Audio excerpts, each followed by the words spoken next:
السلام علیکم ورحمۃ اللہ وبرکاتہ۔ الحمدللہ رب العالمین والعاقبۃ للمتقین، الصلاۃ والسلام علی سید الانبیاء والمرسلین، اما بعد، اعوذ باللہ من الشیطان الرجیم، بسم اللہ الرحمن الرحیم۔ کل نفس ذائقۃ الموت، صدق اللہ العظیم۔ ہے قول محمد قول خدا، فرمان نہ بدلا جائے گا۔ ہے قول محمد قول خدا، فرمان نہ بدلا جائے گا۔ بدلے گا زمانہ لاکھ مگر قرآن نہ بدلا جائے گا۔ اور شاہوں کو بدلتے دیکھا ہے، شاہی کو بدلتے دیکھا ہے۔ اسلام کے کشتی کا سلطان نہ بدلا جائے گا۔ اور سر لاکھ اٹھائے گا ظالم، ہوگی نہ فتح ہرگز حاصل۔ سر لاکھ اٹھائے گا ظالم، ہوگی نہ فتح ہرگز حاصل۔ کیونکہ حق والے رہے گے سدا حق پر، ایمان نہ بدلا جائے گا۔ اور ایک دن زندگی ہوگی فوت، موت کو بھی آئے گی موت۔ ایک دن زندگی ہوگی فوت، موت کو بھی آئے گی موت۔ اسلام کی کشتی کا سلطان نہ بدلا جائے گا۔ سرکار دو عالم کا فرمان نہ بدلا جائے گا۔ اور دلی کا منسٹر تو ہر بار بدلتا ہے، دلی کا منسٹر ہر بار بدلتا ہے۔ ہندوستان کا راجا نہ بدلا جائے گا، ہند کا راجا نہ بدلا جائے گا۔ آئے سب سے پہلے آقا انعامدار مدنی تاجدار دونوں عالم کے مالک و مقدار ہمارے آقا صلی اللہ تعالیٰ علیہ وسلم کی بارگاہ میں ایک مرتبہ جم کے درود شریف پڑھی، اللہم صلی علی سیدنا شفیعنا مولانا صلی اللہ علیہ وسلم۔ اللہ تبارک و تعالیٰ کا قرآن ہے نا، وہ 1400 سال سے ہے، اور وہی قرآن ہے۔ اللہ کا قرآن کل قیامت تک بدلا نہ جائے گا۔ اللہ تبارک و تعالیٰ نے جو قرآن میں فرمایا ہے نا، وہ سب سچ فرمایا ہے۔ میں جھوٹ بول سکتا ہوں، آپ جھوٹ بول سکتے ہیں، لیکن اللہ کا جو قرآن ہے وہ کبھی جھوٹ نہیں بول سکتا۔ اللہ تبارک و تعالیٰ نے قرآن پاک میں ارشاد فرمایا، کل نفس ذائقۃ الموت۔ اللہ تبارک و تعالیٰ نے کل نفس کہا، یعنی ساری چیزوں کو۔ ایسا نہیں کہا کہ انسانوں کو موت کا مزہ چکھنا ہے، ایسا نہیں کہا کہ جانوروں کو موت کا مزہ چکھنا ہے، ایسا نہیں کہا کہ جانوروں کو اور انسانوں کو موت کا مزہ چکھنا ہے، لیکن یہ فرمایا کل نفس ذائقۃ الموت، یعنی ہر ایک شے کو موت کا مزہ چکھنا ہے۔ اگر انسان ہے تو اس کو بھی کل مرنا ہے، اگر جانور ہے تو اس کو بھی کل مرنا ہے، اگر فرشتہ ہے تو اس کو بھی کل مرنا ہے، اگر جن ہے تو اس کو بھی مرنا ہے۔ اور وہ مرنا کب ہے؟ فرشتے کب مریں گے؟ ساری دنیا کب تباہ ہو جائے گی؟ ساری دنیا تباہ کب ہو جائے گی؟ یعنی مٹ کب جائے گی؟ سب کو موت کب آئے گی؟ آج مجھے موت ہے تو اور بچے پیدا ہو گئے، آپ کل دوسرے کو موت ہے تو اور بچے پیدا ہو گئے، لیکن وہ جو ٹائم ہے کہ یہاں سے بچے پیدا ہونا بند ہو جائے گے اور دنیا تباہ ہو جائے گی، اس دن کو کہتے ہیں قیامت۔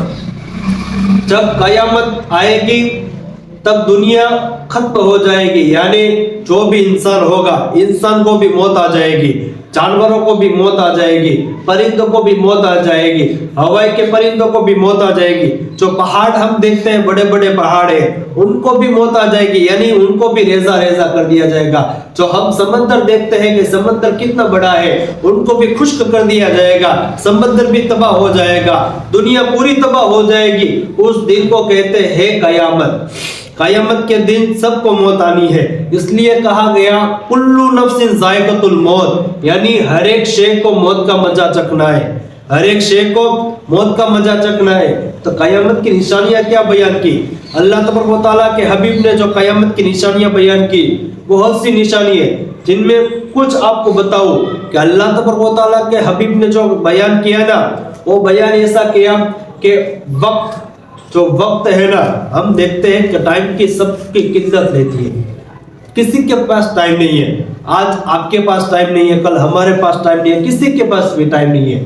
اللہ کے رسول صلی اللہ تعالیٰ علیہ وسلم نے فرمایا، جب قیامت آئے گی تو ٹائم اس طرح دوڑے گا، یعنی اس طرح بھاگے گا کہ کوئی اس کو پکڑ نہیں سکے گا۔ آپ اس طرح سمجھیے کہ رسول اللہ صلی اللہ تعالیٰ علیہ وسلم نے فرمایا، ایک سال گزر جائے گا جیسے انسانوں کو لگے گا کہ ایک مہینہ گزر گیا، ایک مہینہ اس طرح گزر جائے گا کہ انسانوں کو لگا کہ ایک ہفتہ گزر گیا، ایک ہفتہ اس طرح گزرے گا کہ انسانوں کو لگے گا کہ ایک دن گزرا، ایک دن اس طرح گزرے گا کہ انسانوں کو لگے گا کہ گھنٹہ گزرا، ایک گھنٹہ اس طرح گزر گیا کہ انسانوں کو لگے گا کہ منٹ گزرا، اور منٹ اس طرح گزرے گی کہ پلک جھپکتے گزر جائے گی۔ آج ہم دیکھتے ہیں کہ ہمارے پاس ٹائم یہ نہیں، کسی کے پاس بھی 2 دن 5 دن 10 دن کا ٹائم نہیں ہے، یہ قیامت کی نشانی ہے۔ پھر دوسری قیامت کی نشانی کیا ہے؟ دوسری قیامت کی نشانی ہے کہ رسول اللہ صلی اللہ تعالیٰ علیہ وسلم نے فرمایا کہ جو عورتیں ہیں نا وہ مردوں کا لباس اختیار کرے گی، یعنی جینس پینٹ ٹی شرٹ یہ وغیرہ جو پہننا ہے نا وہ قیامت کی نشانی ہے۔ جو انسانوں میں جو جینس پہنتے ہیں نا وہ ابھی لیڈیز پہنے گی۔ پھر دوسرا کیا فرمایا کہ اپنے ماں باپ سے، وہ اپنے بھائی سے، اپنے گھر والوں سے، اپنے بیوی سے، اپنے بچوں سے کسی کو محبت ایسی نہ رہے گی کہ کوئی دوسرا اس کو مارنے کے لیے آتا ہے نا تو بیچ میں نہ جائے گا۔ ہم ابھی دیکھتے ہیں کیسا بھی ٹائم چل رہا ہے۔ پھر کیا فرمایا کہ لوگ عبادتوں کے پاس کم اور دوسروں لوگوں کے پاس زیادہ جائیں گے۔ اور ہم دیکھتے بھی ہیں کہ عبادت کرنے لوگ کم آتے ہیں، لیکن دوسری جگہ جانا ہو، سمجھیے کہ کہیں پر شادی میں جانا ہو، کہیں پر میت میں جانا ہو، کہیں پر ہم ان کا دل رکھنے کے لیے، کسی انسان کو خوش کرنے کے لیے کہ ہم وہاں جائیں گے، اگر ہم وہاں نہیں جائیں گے تو ان کو کیسا لگے گا، ہم وہاں نہیں جائیں گے تو ان کو کیسا لگے گا۔ لیکن ہم یہ نہیں سوچتے کہ ہم مسجد میں نہیں آئیں گے تو اللہ تبارک و تعالیٰ کے سامنے کل قیامت کے بعد جو حشر کا میدان برپا ہوگا وہاں ہمیں اللہ کے سامنے کھڑا ہونا ہے، اور ہمارے اعمال نامہ میں کیا لکھا ہے وہ بھی کہنا ہے کہ ہم کیا لے کے آئے، کیا ہم صرف جمعہ کی نماز لے کے آئے، کیا ہم صرف 5 وقت کی نماز لے کے آئے، کیا ہم صرف نماز لے کے آئے، روزہ لے کے آئے، کیا لے کے آئے ہو تم؟ جب قیامت کا دن نزدیک آئے گا، قیامت ہو جائے گی، قیامت میں سب کو موت ہے، انسانوں کو بھی موت ہے، فرشتوں کو بھی موت ہے، جانوروں کو بھی موت ہے، جنات کو موت ہے، پرندوں کو بھی موت ہے، جو پتے ہیں نا پتوں کی بھی موت ہو جائے گی، سب کی موت ہو جائے گی۔ جو موت دینے والا فرشتہ ہے جن کو ملک الموت کہا جاتا ہے اور ان کا نام ہے حضرت جبرائیل علیہ السلام، ان کو بھی موت آ جائے گی۔ جب اللہ تبارک و تعالیٰ چاہے گا سب انسانوں کو، سب فرشتوں کو، سب جنتوں کو، سب کو کھڑا کرے گا، اور اسی دن کو ہم کہتے ہیں کہ حشر کا میدان ہوگا۔ حشر کا میدان کا نام ہی قیامت کے بعد کا میدان ہے۔ حشر کا میدان تبھی تباہ ہوگا، تبھی ہوگا جب اللہ تبارک و تعالیٰ جائے گا، اور قیامت تبھی آئے گی جب اللہ جائے گا، اور اللہ تبھی جائے گا جب ہم گناہوں میں شامل ہو جائیں گے۔ نام تو ہوگا ہمارا مسلمان، سب انسان جب قیامت آئے گی نا تو ہر ایک انسان کے گھر سے، ہر ایک گھر سے اللہ اکبر کی صدائیں بلند ہوگی۔ لیکن کب ہوگی؟ جب قیامت نزدیک آئے گی۔ تو انسان کہتے ہیں، ہم یہ سوچتے ہیں کہ بھائی سب جگہ پہ مسلمان ہوگے تو قیامت کیوں آئے گی؟ نام کے مسلمان ہو گئے ہم۔ جب قیامت آئے گی نا ہوگی پوری دنیا مسلمان، لیکن صرف نام کی مسلمان، کہ ہم کھانے کے لیے مسلمان ہیں، گوشت کھانا مسلمانوں کا کام ہے، کہیں پر جانا مسلمانوں کا کام ہے، گناہ میں شامل ہونا مسلمانوں کا کام ہے، اسی لیے مسلمان ہو گئے کہ ہم گنہگار ہو گئے۔ پھر اس کے بعد قیامت آئے گی۔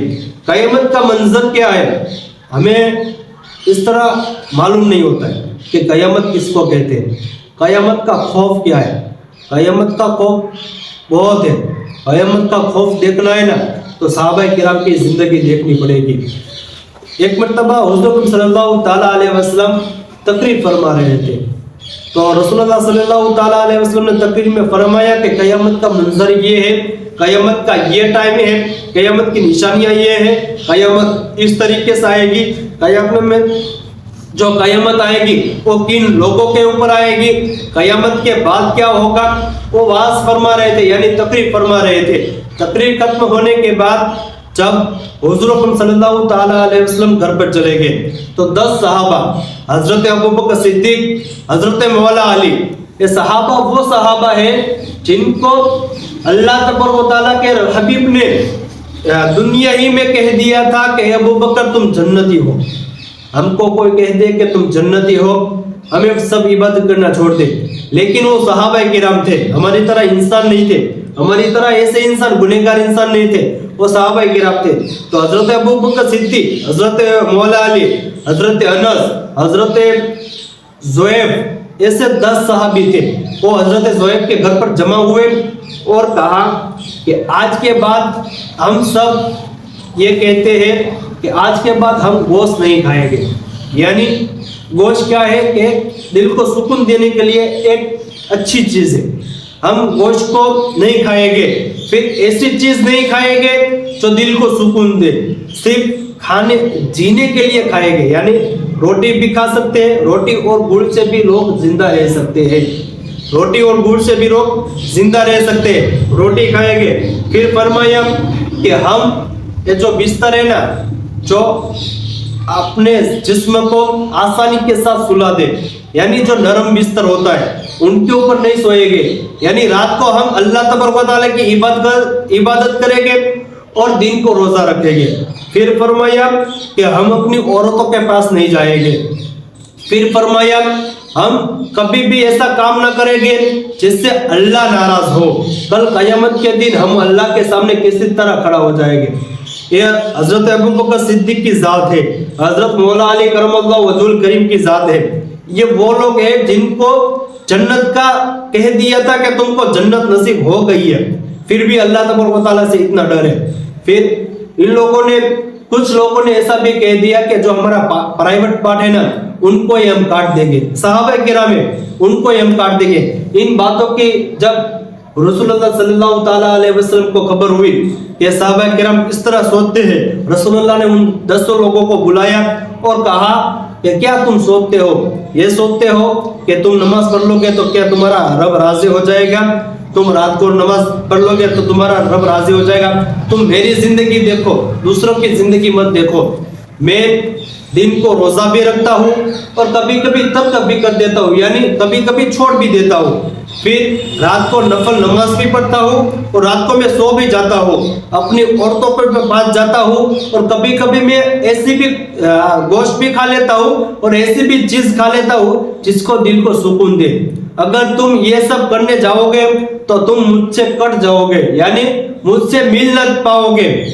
پھر ان لوگوں نے جو 10 صحابی تھے نا انہوں نے توبہ کی اور اللہ تبارک و تعالیٰ کے جو حبیب صلی اللہ تعالیٰ علیہ وسلم کی سنت تھی ان کے اوپر چلنے لگے. آپ سوچئے کہ قیامت کے واعظ کے بعد یہ صحابہ کرام اتنے خوف میں ہوتے ہیں, اللہ کا خوف ان کے اوپر اتنا طاری ہوتا ہے کہ وہ لوگ ایسا سوچتے ہیں تو ہمارے پاس نہ ہماری عبادت ہے, نہ ہمارے پاس ہمارے روزے ہیں, نہ ہمارے پاس ایسا کچھ کام ہے کہ اللہ تبارک و تعالیٰ کی بارگاہ میں ہم جائیں گے تو اللہ ہم کو جنت نصیب کرے گا. ہم سوچتے یہی ہے کہ کھا لیا پی لیا اور ہم کو جنت مل جائے گی. جنت ایسے ہی نہیں ملے گی. اللہ تبارک و تعالیٰ قرآن پاک میں ارشاد فرماتا ہے کہ ہر ایک ایمان والے کو امتحان دینا ہوگا. تھوڑی سی مصیبت کیا آ گئی ہم دوسروں کے پاس چلے جاتے ہیں. ہمارے پاس بیسٹ راستہ یہ ہے کہ ہم ولی اللہ کے بارگاہ میں جائیں. ہمارے پاس بیسٹ راستہ یہ ہے کہ ہم مسجد میں آئے اور اللہ کے بارگاہ میں توبہ کریں, اللہ کی بارگاہ میں مانگے, اللہ کی بارگاہ میں رسول اللہ صلی اللہ تعالیٰ علیہ وسلم کے وسیلے سے مانگے. اگر وسیلے سے مانگا ہوا کوئی بھی چیز کبھی خالی نہیں جاتا, کبھی بھی مانگی ہوئی چیز آپ کو دے دی جاتی ہے. اور دعا ایسے ہی قبول نہیں ہو جاتی کہ آج مانگا اور شام کو دعا قبول ہو گئی. حضرت نوح علیہ السلام کی دعا جو قبول ہوئی نا وہ 40 سال کے بعد قبول ہوئی. حضرت نوح علیہ السلام کون ہے؟ حضرت نوح علیہ السلام ایک نبی ہے. نبی کی دعا کیا ہوتی ہے؟ فوراً قبول ہو جاتی ہے. نبی معصوم ہوتے ہیں. معصوم دو ہی لوگ ہوتے ہیں, ایک فرشتے اور ایک نبی. نہ صحابی معصوم ہے, نہ ولی معصوم ہے, کوئی معصوم نہیں ہوتا, نہ اہل بیت میں کوئی معصوم ہے. معصوم دو ہی لوگ ہوتے ہیں, ایک صحابہ اور ایک نبی.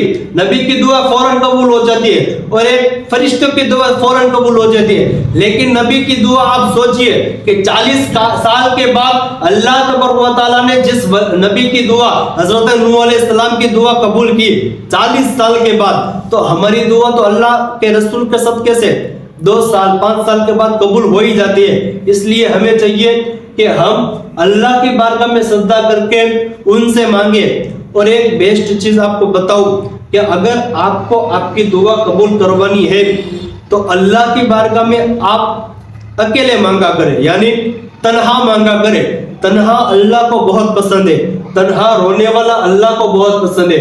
کوئی بھی انسان ہو، ضروری نہیں کہ بھائی عالم ہی ہونا چاہیے مانگنے کے لیے، ضروری نہیں کہ حافظ ہی ہونا چاہیے، ضروری ہے مومن کی جان ہونی چاہیے۔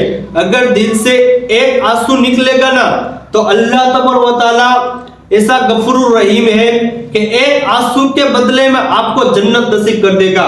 اگر آپ کے دل میں کھوٹ ہوگی، اگر آپ پوری زندگی نماز پڑھتے رہے، روزہ رکھتے رہے، زکات دیتے رہے، حج کرتے رہے، لیکن آپ کے دل میں کھوٹ ہوگی، اگر آپ کو کسی کا مال مار کر اگر حج کرنا ہوگا، اگر آپ کسی کا پیسہ نہ دے کر اگر زکات دے گے تو اللہ تبارک و تعالیٰ ایسی عبادتوں کو آپ کے منہ پر مار دے گا۔ شیطان ہے نا، شیطان پہلے شیطان نہیں تھا، شیطان سب سے بڑا فرشتہ تھا، فرشتوں کا سردار تھا، لیکن اس نے اللہ تبارک و تعالیٰ کی ایک چھوٹی بات ماننے سے منع کر دیا۔ یعنی ایک چھوٹی بات کون سی؟